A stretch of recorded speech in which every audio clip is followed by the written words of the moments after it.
Dia kata nggak ada data tertulisnya yang sejaman, ya sholat gitu. Nah, yang sejaman lagi rame nih, ya kan? Lagi rame kan? Emang kenapa kalau kata sejaman?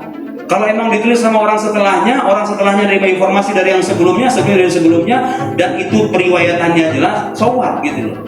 Nah, ada nanti tuh orientalis yang mengatakan periwayatan lisan itu bukan data historis. Sesuatu yang tidak tertulis bukan berarti tidak ada.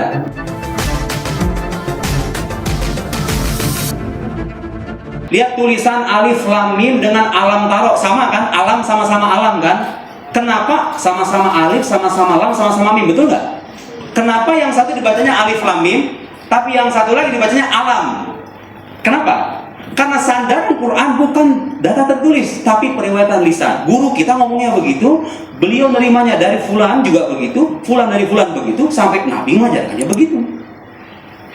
Tapi kan ada yang baca Quran, wadduhi wal-laili idza sajai, pakai imalah. Ya Nabi juga mengajarkan itu imalah. Qiraat-qiraat yang beragam itu Nabi yang ngajarin sama sahabat. Itu sahabat mengajarkan ke sahabat yang lain, sahabat yang lain mengajarkan ke sahabat yang lain, kepada tabiin sampai ke kita sekarang, gitu loh. Logikanya begitu. Apakah itu data historis? Nah, ada nanti tuh orientalis yang mengatakan periwayatan lisan itu bukan data historis. Oke? Gimana cara menjawab? Saya akan jawab nanti. Perlu saya jawab sekarang dulu sebelum saya lupa. Lihat. Iya, kan saya lupa karena banyak ini yang mau dibahas. Lihat. Kalau ada orang mengatakan, "Oh, sejarah periwayatan lisan bukan data historis." Saya mau nanya sebenarnya. Anda melihat tulisan, melihat lisan maupun tulisan sama-sama muat informasi kan? Iya dong. Coba sekarang deh. Tadi contoh selingkuh tadi itu orang semuanya ngomong pakai lisan.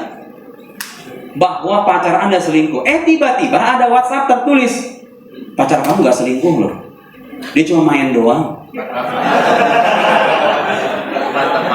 Katakanlah ada 3 WhatsApp di data tertulis nih, data tertulis 3 data tertulis mengatakan pacar Anda tidak selingkuh, tapi 30 orang mengatakan pacar Anda selingkuh. Saya mau nanya, di sini hanya karena dia tertulis atau nerima orang banyak ini, informasi orang banyak ini? Mana yang lebih meyakinkan maksud saya? Jadi informasi sejarah tidak diterima karena dia tertulis atau tidak tertulis. Dia diterima kalau informasinya valid.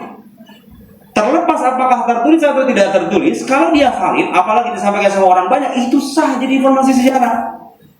Jadi andaikan nih para nabi terdahulu namanya Ibrahim, Musa, Isa, Idris, Syuaib, dan nabi-nabi yang lain, gak ada kuburannya, gak ada data arkeologisnya, kenapa kita percaya dan kita memastikan keberadaannya secara historis? Karena itu disampaikan sama orang banyak. Dari zaman ke zaman ada manusia namanya Ibrahim gitu loh. Ya gak usah nyari-nyari mana bukti arkeologisnya. Iya gak usah. Karena pengetahuan kita tidak hanya terlahir dari sesuatu yang bersifat material. Sandaran sejarah itu tidak selamanya berupa tulisan.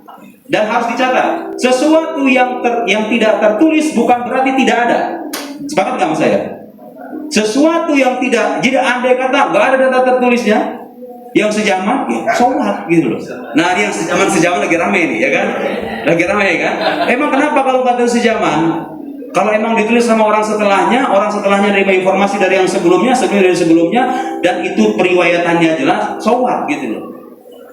Saya akan paparkan nanti bukti dari salah seorang filsuf Mesir bahwa metode yang saya tadi sampaikan bahwa riwayat itu sah dijadikan data historis itu adalah kesimpulan disepakati oleh ilmuwan sejarawan itu sendiri.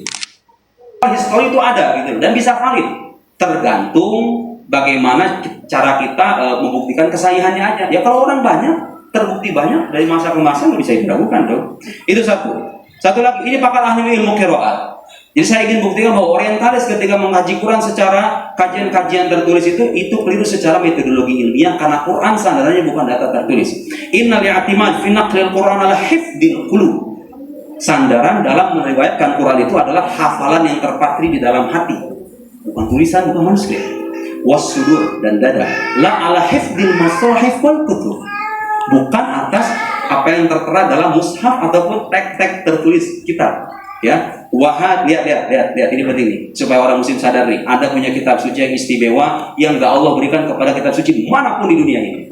Wahadihi asyrafu khisisatin minallahi ta'ala lihadihil ummah. Ini adalah kemuliaan yang paling mulia yang Allah khususkan untuk umat Nabi Muhammad ini. Kenapa? Karena Ini agama akan berlaku sepanjang zaman. Kalau ada orang ragu, ini Quran dari Tuhan apa bukan sih? Bisa dijawab. Tervalidasi keotentikannya. Oke?